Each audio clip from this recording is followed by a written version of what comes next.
the floor where they drop like bombs. Faceless voices running all the cons. Digital whispers in the binary night. No light, no face, pure sound, no sight. Stories unfold in the dark unscrolled. Echoes of silence, secrets untold. Waves crash loud in this audio cave. No mic, no fame, just the sound we crave. Tune and turn up, let the silence break. Raw, unfiltered, hear the earthquake. No mic needed, just a vibe that's real. Faceless words you can touch and feel.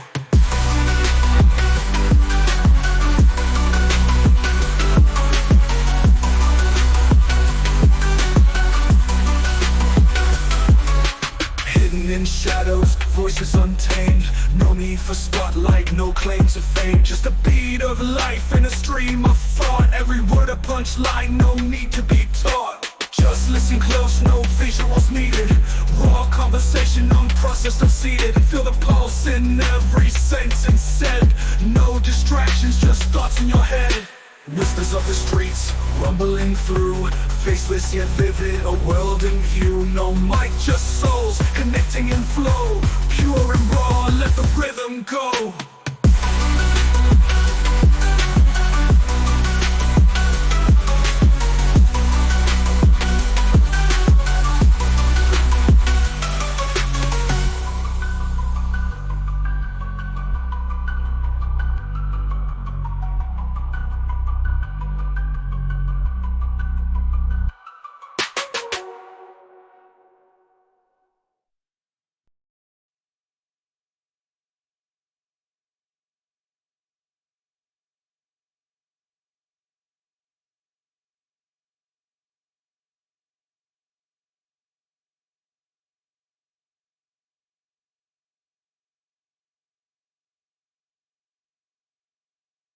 Franz looked at the person he had just bumped into and was confused by the microphone he was holding and the camera.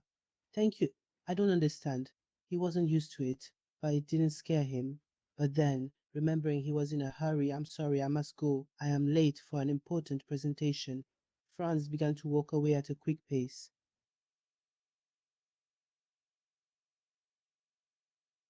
Oh, it's a simple term that conveys the basic concept of my theory. I believe that humans are magnetic beings, and in the same way that magnets attract metal, we attract certain energies and natural forces. That is what I refer to as animal magnetism. Franz smiles and nods.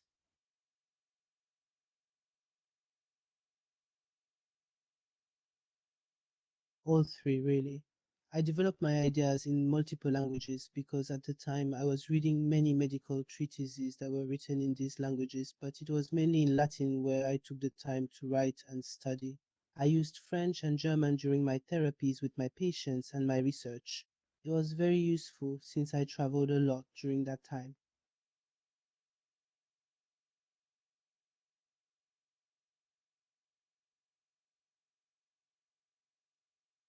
Yes, I did. I remember that for my therapies, I used words that were calm and soothing to help patients relax and open themselves up to the healing energies.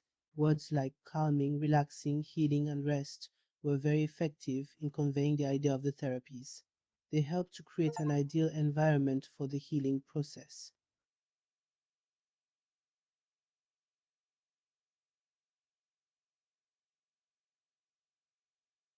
Magnetism is not just a physical phenomenon, but it is also an energy or force that binds us to each other and to the universe.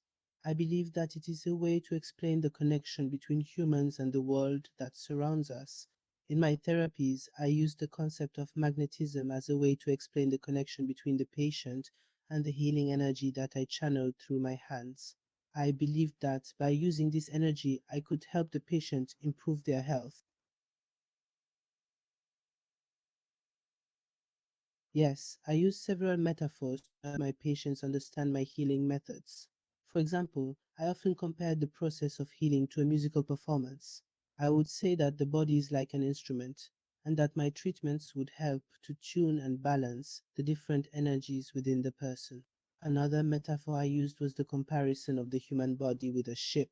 I would explain that the body is like a ship that sails through life, and that my therapies would help to stabilize and repair the ship so that it could continue its journey smoothly.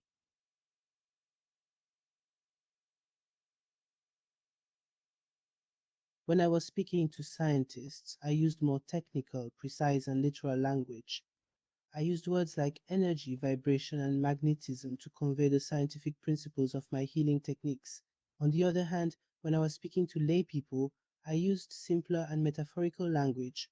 I used words and terms that were easier to understand, such as healing, energy, and relaxation.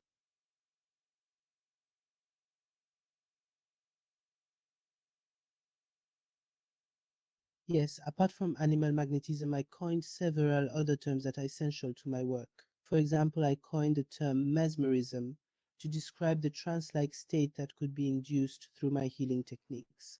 Another term that I used was rapport, which refers to the close connection and communication between the patient and the healer. I also coined the term crisis to refer to the moments of intense emotion or physical sensations that patients could experience during the healing process.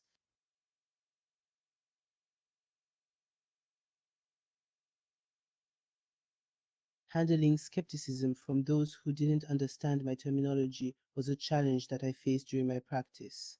People often questioned the methods I used and the results I achieved. When confronted with skepticism, I tried to remain patient and understanding. I tried to explain my theories and methods in a clear and concise manner, using metaphors and analogies that could help people understand the concept of animal magnetism. I believed in the truth of my methods and in the healing power that nature had given me, and it was based on this belief that I did my best to defend my ideas against skepticism.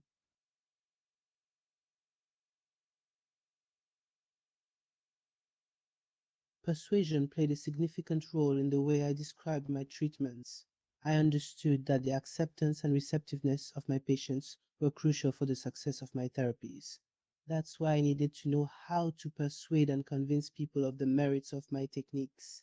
I used several persuasive techniques, such as using strong and evocative language, evoking images and sensations, and appealing to the patient's emotions.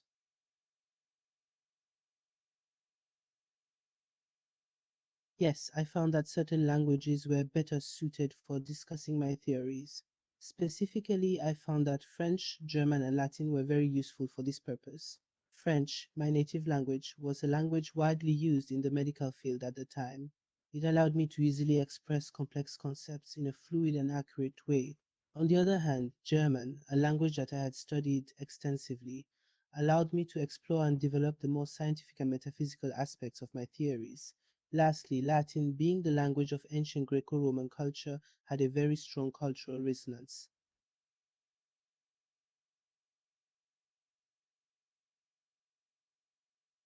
When choosing words to evoke the invisible forces I believed in, I tried to use words that had the power to create a sense of mystery and wonder. For example, I used words like energy and vibration to describe the force that I believed flowed through all living beings and objects. I also used metaphors and analogies, such as comparing that energy to the wind or to the flow of a river, to try to convey a more visual sense of what I was trying to explain.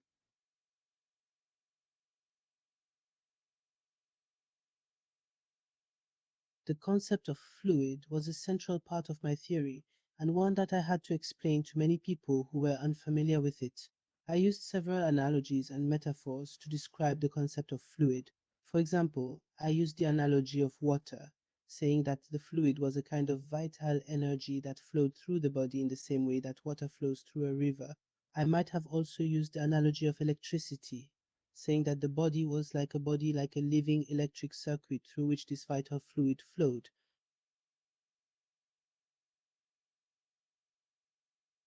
Yes, there were many linguistic misunderstandings that hindered the acceptance of my work. One of the main problems was that the term animal magnetism had been associated with supernaturalism and mysticism, which made it difficult for people to understand and accept my scientific theories. Another problem was that people often did not understand the technical terms I used to describe my concepts and techniques, such as rapport, crisis, and mesmeric state.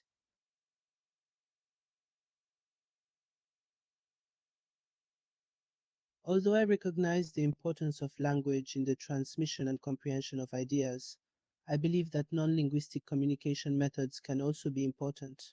I used other means to communicate my theories, such as bodily expression, movement, and facial expressions. I believed that these nonverbal forms of communication could help to create a deeper connection with the patient and thus improve the effectiveness of my therapies.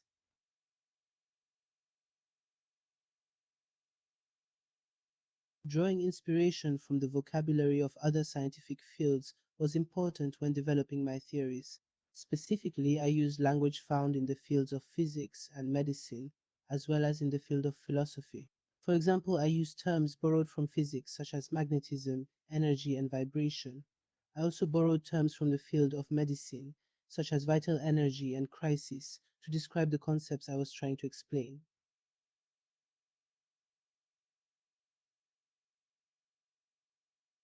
When teaching my followers to replicate my methods verbally, I taught them a specific way of speaking to the patients to create a sense of rapport. I used a soft, comforting, and reassuring voice. I instructed them to use words that could help create a sense of calm and relaxation in the patient, such as relax, calm, trust. I also taught them to use metaphors and analogies to help the patient understand the process and the healing energies, such as comparing the treatment to a musical performance or a ship in the sea.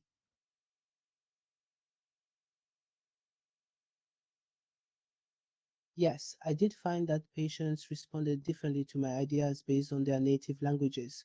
Patients who spoke the same language as me, French, seemed to respond better to my methods, perhaps because it was easier for me to explain concepts in a more fluid and detailed way.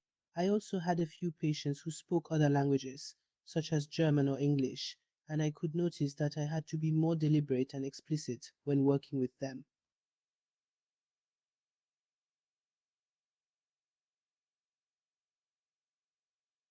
When I faced critics who called my language vague or mystical, I responded by trying to clarify my ideas and explain the scientific concepts behind my theories. I also made sure to cite references to my sources and explain to them that my language was not vague or mystical but rather scientific and rational. I remember once I tried to explain the concept of rapport to a group of critics by using the analogy of the relationship between a teacher and a student. I said that just like a teacher can create a connection with their students through trust and understanding, I was trying to do the same with my patients.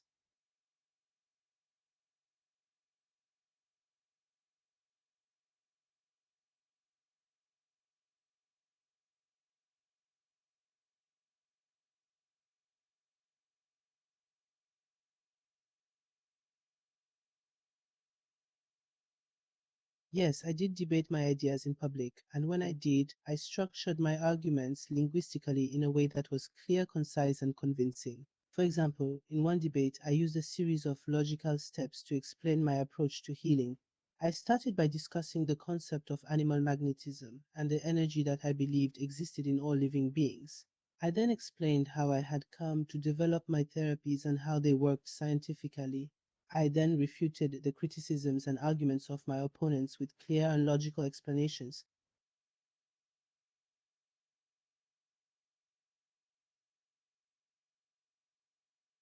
I differentiated my magnetism from the magnetic forces studied by physicists in the following way.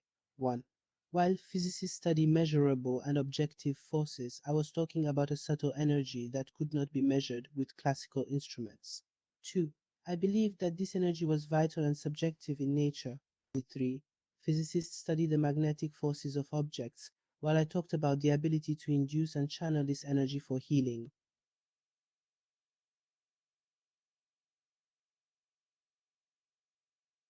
Yes, there were words that I avoided because they carried the wrong connotations, such as supernatural, magic, or mysticism, since these words were commonly associated with superstition and charlatanry. Instead, I used terms as energy, vibration, and magnetism, which seemed to have a more scientific connotation and were better received by the public.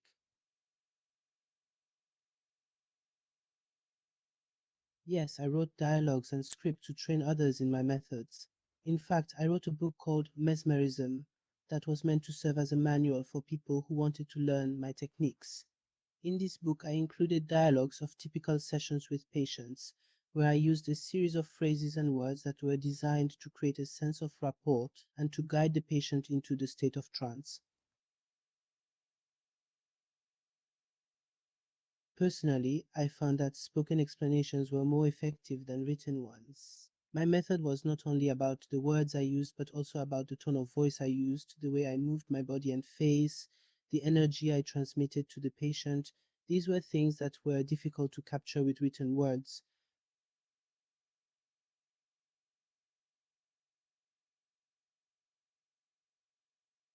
Yes, I did collaborate with some linguists and rhetoricians to refine my communication techniques. I understood that language is a powerful tool and that the way I used it could influence the response and behavior of people.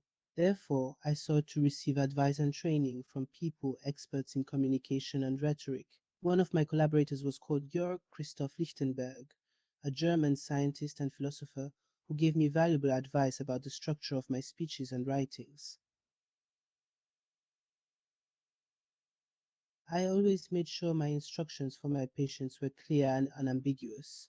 I tried to use simple and direct words that were understandable to the common people. I avoided using technical or scientific terms that could cause confusion and used concrete images and metaphors so that people could understand the instructions clearly. For example, I would use phrases like just relax and let the energy flow, or let your mind drift and your body relax, instead of try to suppress your consciousness and focus on the magnetic connection.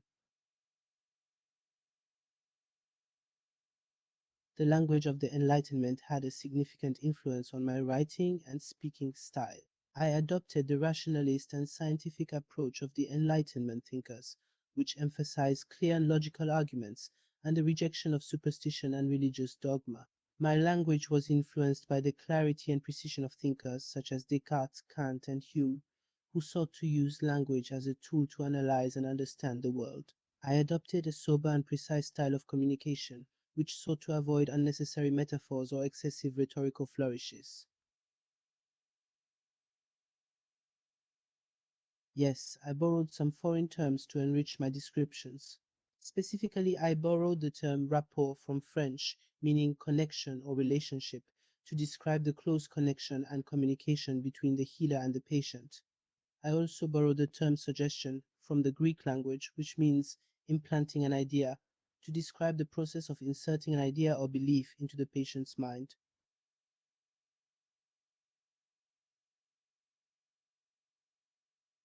Cybernetics, I think, is a very interesting branch of science that deals with the study of communication and control in systems, whether in machines or in organisms. I believe it shares some conceptual similarities with my theory, as it deals with the study of the flow of information and the way in which external stimuli can be used to control and modify a system.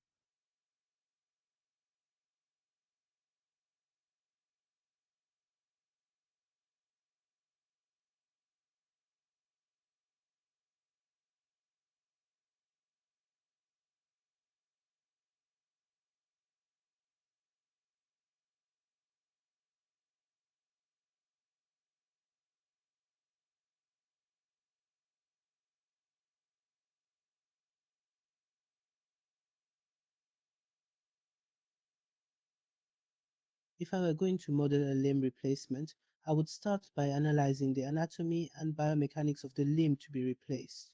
Then I would determine the materials and techniques needed to replicate the structure and function of the limb, as well as the sensors and actuators necessary to provide haptic and proprioceptive information. Finally, I would develop a control algorithm to integrate all the components so that the artificial limb can imitate the movement and functioning of the original limb.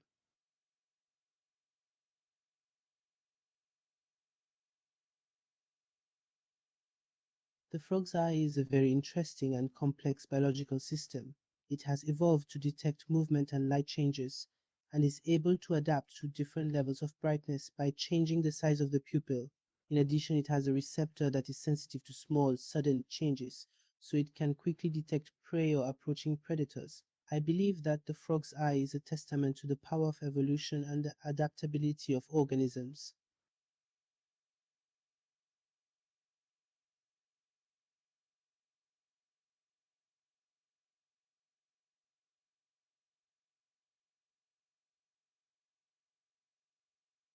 When we talk about doctrines, we are referring to a body of teachings or beliefs that form a specific worldview.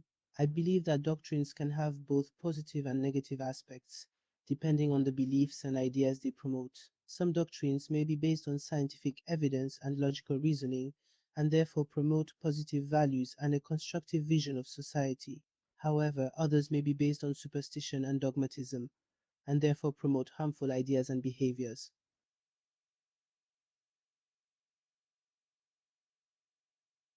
Balancing technical precision and accessibility in my explanations was one of the key challenges I had to face when talking about my theories. I understood that a certain level of precision and rigor was necessary for the scientific validity of my theories, as I wanted them to be accepted by the scientific community and to be considered as a new field of study. However, at the same time, I had to make sure that my explanations were accessible to a broader audience, as I wanted to be understood by the general public and to help as many people as possible through my healing methods.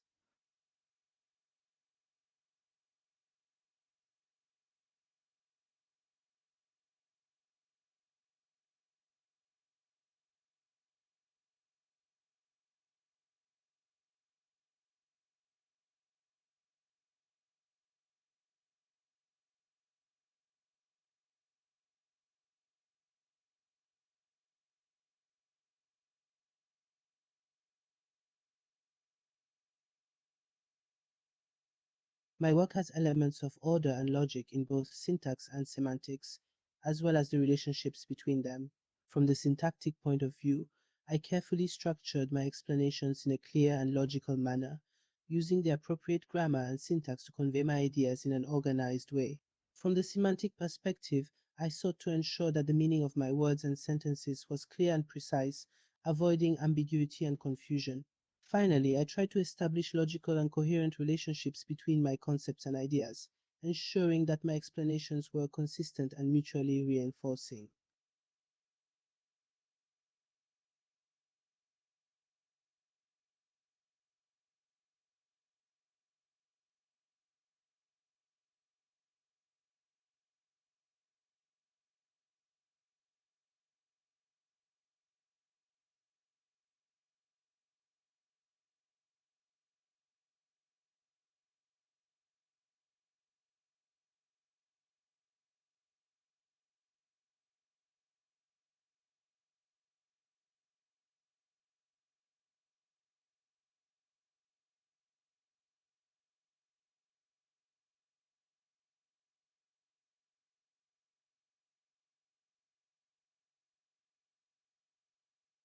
My most famous equation, written with notation, would be: this equation is known as the relativity equation, and it says that energy E is equal to mass m multiplied by the speed of light c beta squared.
It is unlikely that the Mesmer effect specifically influenced Albert Einstein's work, since they were working in different fields of physics.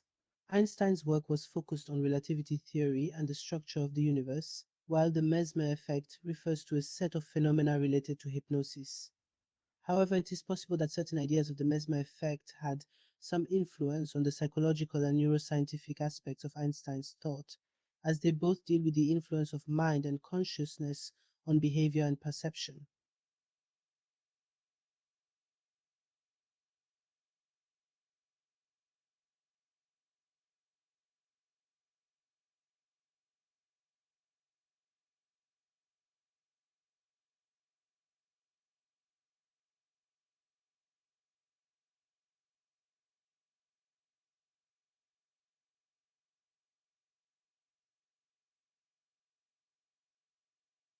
Well, you could say that the Mesmer effect has its own version of relativity compared to the field theories, but it's not the same as Einstein's relativity. The Mesmer effect is related to hypnosis, and hypnosis is a mental phenomenon, while Einstein's relativity is a physical phenomenon.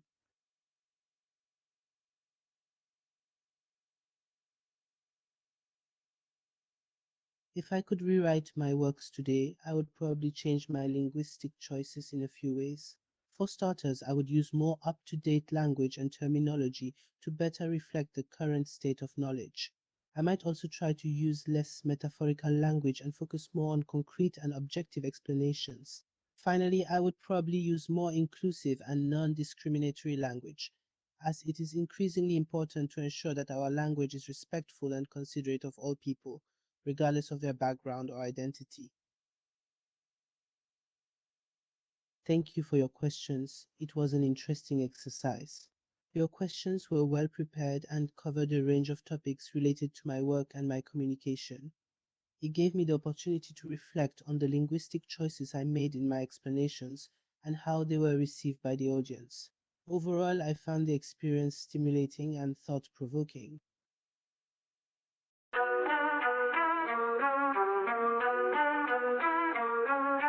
Mics on the floor where they drop like bombs. Faceless voices running all the cons. Digital whispers in a binary night. No light, no face, pure sound, no sight. Stories unfold in the dark unscrolled. Echoes of silence, secrets untold. Waves crash loud in this audio cave. No mic, no fame, just the sound we crave. Tune in, turn up, let the silence break. Raw, unfiltered, hear the earthquake. No mic needed, just the vibe that's real. Faceless words you can touch and feel.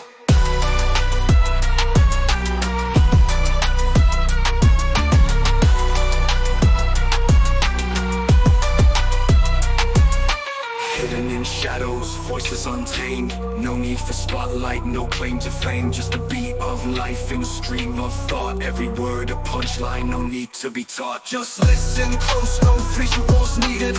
Raw conversation, unprocessed, unseated. Feel the pulse in every sentence said. No distractions, just thoughts in your head. Whispers of the streets, rumbling through. Faceless yet vivid, a world in view. No mic, just souls, connecting in flow. Pure and raw, let the rhythm go.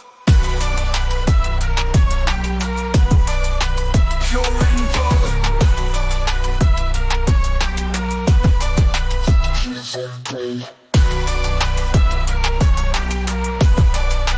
Pure and raw.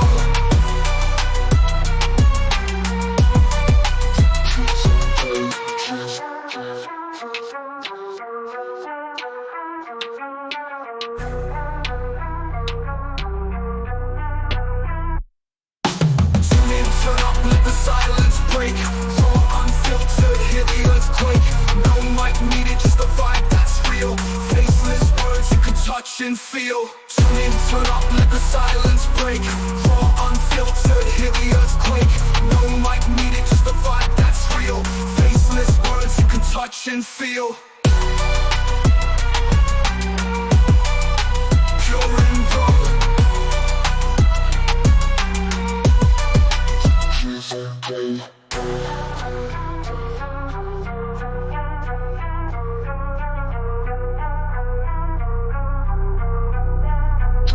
Okay.